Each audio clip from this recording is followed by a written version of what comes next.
আসসালামু আলাইকুম শিক্ষার্থীরা, আজকে আমরা অষ্টম শ্রেণীর বাংলা প্রথম পত্র বইয়ের কাজী নজরুল ইসলাম রচিত ভাব ও কাজ প্রবন্ধটির বহুনির্বাচনী বোর্ড প্রশ্ন এবং নমুনা সৃজনশীল প্রশ্নোত্তর আলোচনা করব। ভাব ও কাজ প্রবন্ধটি লেখক মূলত মানুষের উন্নতি, মুক্তি ও কল্যাণের জন্য ভাবের সঙ্গে বাস্তবধর্মী কাজের অংশগ্রহণে দেশের উন্নয়নের যে সুযোগ মানুষের আছে সেটা সম্পর্কে আলোকপাত করেছেন। আলোচনা করছি বহুনির্বাচনী প্রশ্ন। ভাব ও কাজের সম্বন্ধটা সাধারণ দৃষ্টিতে কেমন? নিকট। প্রকৃতপক্ষে ভাব ও কাজের সম্পর্ক কেমন? আকাশ পাতাল তফাত। ভাবকে কিসের সাথে তুলনা করা হয়েছে? সৌরভবিহীন পুষ্প। ভাব ও কাজ প্রবন্ধ অনুসারে ভাব কি? অবাস্তব উচ্ছ্বাস। ভাবকে রূপ দেয় কে? কাজ। কোন বিষয়টি সম্পূর্ণরূপে বস্তু জগতের? কাজ। ভাব ও কাজ রচনায় লেখক ভাবকে কার দাস করতে বলেছেন? কাজের। কি দিয়ে লোককে মাতিয়ে তুলতে হবে? ভাব দিয়ে। ভাবকে কাজে রূপান্তরিত করতে না পারলে ভাবাবেশ কিসের মতো উড়ে যাবে? কর্পূরের মতো। কুম্ভকর্ণের ঘুম কিভাবে ভাঙানো হতো? ঢোল কাশি বাজিয়ে। মানুষের উৎসাহ স্বল্পস্থায়ী, এই সত্য আমরা কিভাবে শিখেছি? ঠেকে শিখেছি। সাপ নিয়ে খেলা করতে গেলে দস্তুর মতো কি হওয়া চাই? সাপুড়ে। 10 চক্রে ভগবান ভূত প্রবাদে 10 চক্র প্রতীকটি কাদের বুঝিয়েছে? অসাধু কর্মীদের। ভাবের দাস হলে আমাদের কোনটি অবশ্যম্ভাবী? পতন। কর্মে কি আনার জন্য ভাব সাধনা প্রয়োজন? শক্তি।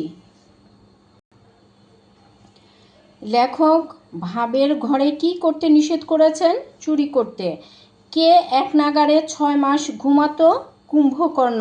লেখকের মতে ভাব কি? পুষ্পবিহীন সৌরভের মতো। মানুষের ভাবকে জাগিয়ে তুলতে হবে কেন? মানব কল্যাণের জন্য। ভাব ও কাজ রচনাটির রচয়িতা কে? কাজী নজরুল ইসলাম। এবার আমরা বোর্ড প্রশ্ন, বহু গুরুত্বপূর্ণ বোর্ড প্রশ্ন আলোচনা করব। এখানে মানুষের কল্যাণে কাজ করতে হবে, শুধু নিজের স্বার্থ সিদ্ধি নিয়ে ভাবলে হবে না। রচনার আলোকে বর্ণনা করো। এটা ঢাকা বোর্ড 18তে আসছে, প্রয়োগমূলক প্রশ্ন। ভাব ও কাজ প্রবন্ধের মূল ভাব লেখো। Dhaka board 17, Comilla board 17, Rajshahi board 17, Sylhet board 18তে আসছে। আত্মশক্তির মধ্য দিয়ে মহৎ কর্ম সম্পাদনের উপায় বিশ্লেষণ করো। ঢাকা বোর্ড 18, সিলেট বোর্ড 18 আসছে, কুমিল্লা বোর্ড 17তে আসছে।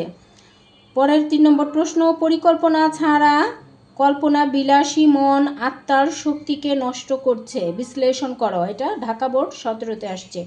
এই 1, 2, 3 এই 3টা উচ্চতর দক্ষতামূলক প্রশ্ন। আমি বরাবরের মতো এবারও বলছি, প্রশ্নের উত্তর যদি তোমার জানা থাকে তাহলে প্রয়োগ হোক আর উচ্চতর দক্ষতামূলক হোক, সব প্রশ্নের উত্তরই কিন্তু তুমি সুন্দরভাবে লিখতে পারবে। এখানে প্রয়োগের 1, উচ্চতর দক্ষতামূলকের 1 এবং এই 2, এই 3টা প্রশ্নেরই কিন্তু এক উত্তর। প্রশ্ন জাস্ট একটু ঘুরিয়ে আসছে, এটা একটা চালাকি। তোমরা যদি এই প্রশ্নগুলো ভালো করে পড়ো এবং বুঝো তাহলে দেখবে মূল কথা একই প্রশ্নের উত্তরগুলোর। আর এই যে 3 নাম্বার উচ্চতর দক্ষতামূলক 3 নাম্বার প্রশ্নটা একটু ভিন্ন। উত্তরগুলো আমরা এখন আলোচনা করব। এই 3টার উত্তর 1, এটার উত্তর এইরকম করে আমরা শুরু করব। ভাব ও কাজ প্রবন্ধে ভাব ও কাজের স্বরূপ বর্ণিত হয়েছে। এ প্রবন্ধে প্রাবন্ধিক ভাবকে ক্ষণস্থায়ী বলে উল্লেখ করেছেন, যাকে কেবল কর্মের মাধ্যমে বাস্তবে রূপ দেওয়া যায়। এ কারণে শুধু ভাব দিয়ে সফলতা লাভ করা যায় না, কর্মেরও প্রয়োজন হয়। ব্যক্তি, পরিবার, সমাজ, রাষ্ট্র যে কোনো ক্ষেত্রেই উন্নতি লাভ করতে কাজের গুরুত্ব অপরিসীম। বিশ্বে যে জাতি যত কর্মঠ, সে জাতি তত উন্নত। প্রাবন্ধিক যুব সমাজকে দেশের আশা ভরসার কেন্দ্রবিন্দু হিসেবে তুলে ধরেছেন ছাত্র সমাজ প্রসঙ্গেও। প্রাবন্ধিক তরুণদের কর্মময় জীবনে উদ্বুদ্ধ করতে চেয়েছেন। এই তরুণ সমাজ কর্মমুখর জীবনে ঝাঁপিয়ে পড়লে দেশে সত্যিকারের উন্নয়ন ঘটবে। এ কারণে প্রবন্ধে তরুণ সমাজকে নিজের বুদ্ধি ও কর্মশক্তিকে জাগিয়ে তুলতে বলা হয়েছে ব্যক্তি স্বাতন্ত্র্যবোধের মন্ত্রে দীক্ষিত হতে। এর মধ্য দিয়েই দেশ সত্যিকারের উন্নয়ন, জাতির কল্যাণ ও মুক্তি আসবে। এবার উচ্চতর দক্ষতামূলক একটা যে ভিন্ন প্রশ্নের কথা বলছি, সেটা পরিকল্পনা ছাড়া কল্পনা বিলাসী মন আত্মার শক্তিকে নষ্ট করছে, বিশ্লেষণ করো। ভাব ও কাজ প্রবন্ধ অনুযায়ী এখানে প্রশ্ন বলা হয়েছে যে কল্পনা বিলাসী মন আত্মার শক্তিকে নষ্ট করছে, যথার্থ কথা। ভাব ও কাজ প্রবন্ধে ভাবের চেয়ে কর্ম স্পৃহাকে অধিক প্রাধান্য দেওয়া হয়েছে। প্রাবন্ধিক মনে করেন ভাবনা বিষয়টি সুন্দর, কিন্তু জীবন বাস্তবতার জটিল হিসেবে কেবল ভাবনা দিয়ে কেউ টিকে থাকতে পারে না। ভাব ও কাজ প্রবন্ধে ভাবমগ্ন না থেকে ভাবকে কাজে পরিণত করতে বলা হয়েছে, কেননা কাজই ভাবনাকে বাস্তবায়ন করতে পারে। পক্ষান্তরে কর্মস্পৃহাহীন ভাবনা উদ্দেশ্য সাধনে কোনো ভূমিকা রাখতে পারে না। উদ্দীপকে সেখানে ভাবনারত লোক যে কর্ম সঠিকভাবে করতে পারবে, ভাবনা ছাড়া লোক কিন্তু কর্ম সঠিকভাবে যেমন করতে পারবে না, আবার ভাবনা করা আছে কিন্তু কর্ম করছে না, অলসতায় ভাবনাকে নষ্ট করছে, তাহলে সেখানে ভাবনাও বিনষ্ট হবে। কবি কাজী নজরুল ইসলাম ভাব ও কাজ প্রবন্ধে কাজ ছাড়া ভাবনা নিরর্থক, আবার ভাবনা ছাড়াও কাজ একেবারেই বিনষ্ট। কাজেই আমরা একথা বলতে পারি, ভাব ও কাজ প্রবন্ধে প্রাবন্ধিক যথার্থই বলেছেন। শেষ হলো আমাদের বোর্ড প্রশ্নের উত্তর আলোচনা। এবার আমরা নমুনামূলক সৃজনশীল প্রশ্ন উত্তর আলোচনা করব। নমুনামূলক সৃজনশীল প্রশ্ন উত্তর, প্রথমে আমরা উদ্দীপকটি পড়ে নেই। সময়ের মূল্য বুঝে যারা করে কাজ, তারা হয় স্মরণীয় জগতের মাঝ। এখানে এর আলোকে প্রশ্ন, এক নাগারে 6 মাস ঘুমাতো কে? এক নাগারে 6 মাস ঘুমাতো কুম্ভকর্ণ। ধর্মের ও মনুষ্যত্বের পতন হবে কেন? ভাবের সুরা পান করে, অর্থাৎ ভাবে মগ্ন থেকে হিতাহিত জ্ঞান হারালে ধর্ম ও মনুষ্যত্বের পতন হবে। ভাব ছাড়া কেউ পৃথিবীতে এগোতে পারে না। পরিকল্পিত ভাবনা মানুষকে সাফল্যের দিকে নিয়ে যায়, তবে ভাবের সঙ্গে কাজের সমন্বয় না থাকলে যে ভাব শুধু অলীক কল্পনায় পর্যবসিত হবে। ভাবাবেগে অতিমাত্রায় বিহ্বল হলে মানুষ ভালো মন্দ জ্ঞান হারিয়ে ফেলে। তাই কর্মহীন ভাবের সুরা পান করে কাণ্ডজ্ঞানহীন হলে ধর্মের ও মনুষ্যত্বের পতন ঘটে। প্রয়োগমূলক প্রশ্ন, উদ্দীপকটি ভাব ও কাজ প্রবন্ধের কোন ভাবাবেগে তাড়িত? ব্যাখ্যা করো। উদ্দীপকে যারা স্মরণীয় হয়ে আছেন এবং ভাব ও কাজ প্রবন্ধের আত্মাকে কর্মোপযোগী করার ভাবাবেগে যারা তাড়িত তাদের কথাই এখানে উঠে এসেছে। ভাবকে লেখক তার প্রবন্ধের মন্দ বলেননি, কারণ ভাব ছাড়া কাজের আবেগ সঞ্চারিত হয় না। কিন্তু কেবল ভাববিলাসী হলে বসে থাকলে কর্ম উদ্দীপনা নষ্ট হতে পারে। কর্ম ছাড়া শুধু ভাব প্রদর্শনের বাস্তবিক কোনো মূল্য নেই। কর্মের মধ্য দিয়েই ভাব পরিপূর্ণতা পায়। আর উদ্দীপকেও বলা হয়েছে, যারা সময়ের মূল্য বুঝে কাজ করে তারাই জগতের মাঝে স্মরণীয় ও বরণীয় হন। যারা নিজের ভাবনাকে সীমাবদ্ধ না রেখে অন্য সবার মাঝে ছড়িয়ে দেন, অর্থাৎ ভাবকে কর্মে রূপদান করেন, তারাই জগতের মাঝে প্রশংসিত ও শ্রদ্ধার পাত্র হন।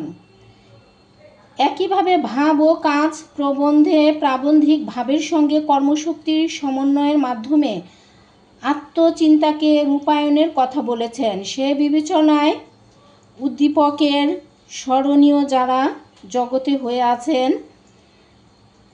তারা এবং ভাব ও কাজ প্রবন্ধে উল্লেখিত আত্মাকে কর্মোপযোগী করার ভাবাবেগেই তারা তাড়িত হয়েছে।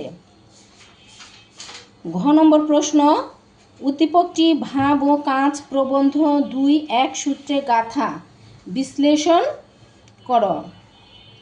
ভাব ও কাজ প্রবন্ধের আলোকে বলা যায়, উদ্দীপকের স্মরণীয় ব্যক্তি যারা এক সময় জীবন বিসর্জন দিয়ে জীবনের সব কিছু দিয়ে ভালো কাজ করে গেছেন জগতে, এবং ভাব ও কাজ প্রবন্ধের আলোকে লেখকের মন্তব্য একই তাড়নায় কর্মসিদ্ধির পূর্বশর্ত। ভাব ও কাজ প্রবন্ধে প্রাবন্ধিক আত্মার উদ্বোধন অর্থাৎ জাগরণের উপর গুরুত্ব দিয়েছেন, কেননা আত্মা না জাগলে মানুষের মধ্যে কর্মের প্রেরণা সৃষ্টি হয় না।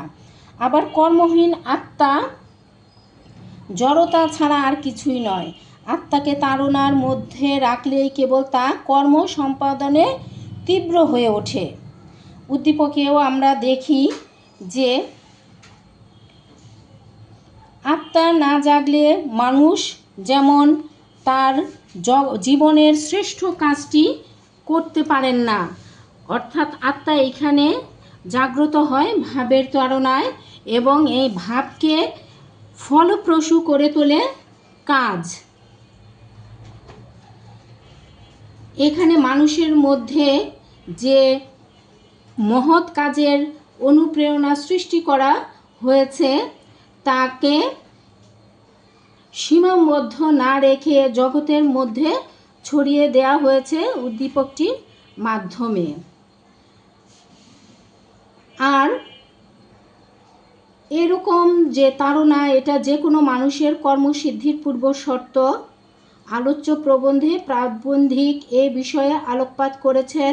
সে বিবেচনায় প্রশ্নোক্ত মন্তব্যটি যথার্থ এবং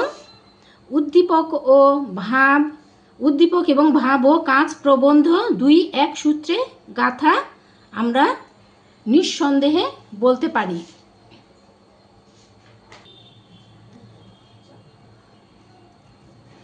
সৃজনশীল প্রশ্ন 2, উদ্দীপকটি আমরা পড়ে নিব। মানুষ বড় হয় তার কর্মের মাধ্যমে। কর্ম ও নিজস্ব চিন্তা মানুষকে সঠিক পথে পরিচালিত করে। চিন্তা যদি পরিচ্ছন্ন না হয় তবে মানুষকে ভাবের সাগরে হাবুডুবু খেতে হয়, যা তা প্রকৃত মানুষ হওয়া থেকে বিরক্ত রাখে। এর আলোকে প্রশ্নগুলো আমরা দেখব। স্পিরিট শব্দের অর্থ কি? স্পিরিট শব্দের অর্থ হচ্ছে আত্মার শক্তির পবিত্রতা। খ, স্পিরিট বা আত্মার শক্তিকে লেখক জাগিয়ে তুলতে বলেছেন কেন? জীবনে মহৎ কিছু অর্জন করার জন্য লেখক স্পিরিট বা আত্মার শক্তিকে জাগিয়ে তুলতে বলেছেন। স্পিরিট বা আত্মার শক্তি মানুষের আসল শক্তি। এ শক্তির বলে মানুষ অজয়কে জয় করেছে। ভাব সাধনার মাধ্যমে প্রাপ্ত উদ্দীপনাকে কাজে রূপ দিতে হলে স্পিরিটকে সঠিক পথে চালনার বিকল্প নেই। কেবল এর মধ্য দিয়েই জীবনের সাফল্য অর্জন করা সম্ভব। এ কারণেই লেখক সবার মাঝে এই শক্তির জাগরণ কামনা করেছেন। গয়ের প্রশ্ন, উদ্দীপকে ভাব ও কাজ প্রবন্ধের কোন দিকটি বর্ণিত হয়েছে ব্যাখ্যা করো। উদ্দীপকটিতে ভাব ও কাজ প্রবন্ধে বর্ণিত ভাবকে কাজে পরিণত করার দিকটিকে নির্দেশ করে। কাজী নজরুল ইসলাম ভাব ও কাজ প্রবন্ধে ভাব ও কাজের পারস্পরিক সম্পর্ক তুলে ধরেছেন। মানুষকে উদ্বুদ্ধ করার ক্ষেত্রে ভাবের গুরুত্ব অপরিসীম, কিন্তু কেবল ভাবের আবেগ সম্বল করে জীবনে উন্নতি করা যায় না। লেখক তাই আমাদের ভাবাবেগকে নিয়ন্ত্রণে রেখে কর্মে তৎপর হওয়ার আহ্বান জানিয়েছেন। উদ্দীপকেও কল্পলোকে বা বাস্তব জীবনের মধ্যে ব্যবধান নির্দেশ করা হয়েছে। কল্পনার জগতে মানুষ নিজেকে নানা রূপে সাজিয়ে তুলতে পারে, কিন্তু বাস্তবে তা হতে গেলে পরিশ্রম ভিন্ন অন্য কোনো উপায় নেই। কেবল কল্পনা জগতে বিচরণ করলে জীবনের আসল উদ্দেশ্য অর্জিত হয় না, কর্মের গুণের জীবন মহীয়ান হয়। ভাব ও কাজ রচনাটিতে এ কথাই বলা হয়েছে। প্রশ্ন ঘ, কল্পনার জগতে হাবুডুবু না খেয়ে দেশ ও জাতির কল্যাণে আত্মনিয়োগ করাই মনুষ্যত্বের পরিচায়ক মূল্যায়ন কর। ভাব ও কাজ প্রবন্ধে দেশ ও জাতির কল্যাণে ভাবাবেগ নিয়ন্ত্রণ রেখে কর্মে ব্রতী হওয়ার যে আহ্বান ধ্বনিত হয়েছে তাই আলোচ্য উক্তিতে প্রকাশিত হয়েছে। ভাব ও কাজ রচনায় কাজী নজরুল ইসলাম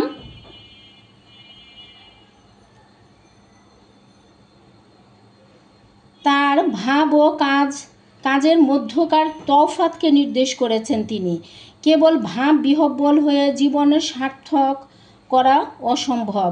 জীবনে সফলতা আসে কর্মশক্তি ও সঠিক উদ্যোগের মাধ্যমে। এর মধ্য দিয়ে মনুষ্যত্বের প্রকৃত পরিচয় ফুটে ওঠে। আর উদ্দীপকে আমরা দেখি কল্পনার জগৎ নিয়ে পড়ে থাকার অসারতা তুলে ধরা হয়েছে। কল্পলোকে জীবনকে অনেক সুন্দর করে গড়ে নেওয়া যায়, কিন্তু তা বাস্তবে রূপ দিতে গেলে কর্মপ্রয়াসের বিকল্প নেই। নিজের সুপ্ত প্রতিভাকে বিকাশ ঘটিয়ে দেশের কল্যাণে কাজ করাই মানব জীবনের মূল লক্ষ্য হওয়া উচিত। ভাবনাকে বাস্তবে রূপ দেওয়ার নাম হচ্ছে কাজ। কাজের মধ্যেই মানুষের জীবনের সৌন্দর্য সূচিত হয়। তাই মানুষের সকল ভাবনা ও কাজের মূল উদ্দেশ্য হওয়া উচিত মানব কল্যাণ। কেবল নিজের স্বার্থসিদ্ধির জন্য কাজে ব্যস্ত থাকলে মনুষ্যত্বের অপমান করা হয়। আবার নিজের ভাবাবেগকে নিয়ন্ত্রণে ব্যর্থ হলে দেশ ও জাতির অমঙ্গল হয়। এভাবে আত্মার শক্তিকে অপব্যবহারের মাধ্যমে মনুষ্যত্ব কুলুষিত হয়। কেবল কাজের ভাবনায় সময় নষ্ট করলে মানব সত্তা প্রশ্নবিদ্ধ হয়। তাই ভাবকে প্রাধান্য না দিয়ে কর্মপ্রয়াসের মাধ্যমে জীবনকে সার্থক করে তুলতে হবে। সেদিক বিবেচনায় প্রশ্নোক্ত মন্তব্যটি তাৎপর্যপূর্ণ। শেষ হলো আমাদের আজকের ক্লাসে আশা করি সবাই পড়া সহজেই বুঝতে পেরেছ। সবাইকে ধন্যবাদ জানিয়ে সহজে পড়াশিখির পাশে থেকে সহজে পড়াশিখিকে সবাই লাইক, শেয়ার এবং সাবস্ক্রাইব করো। ধন্যবাদ সবাইকে। আসসালামু আলাইকুম।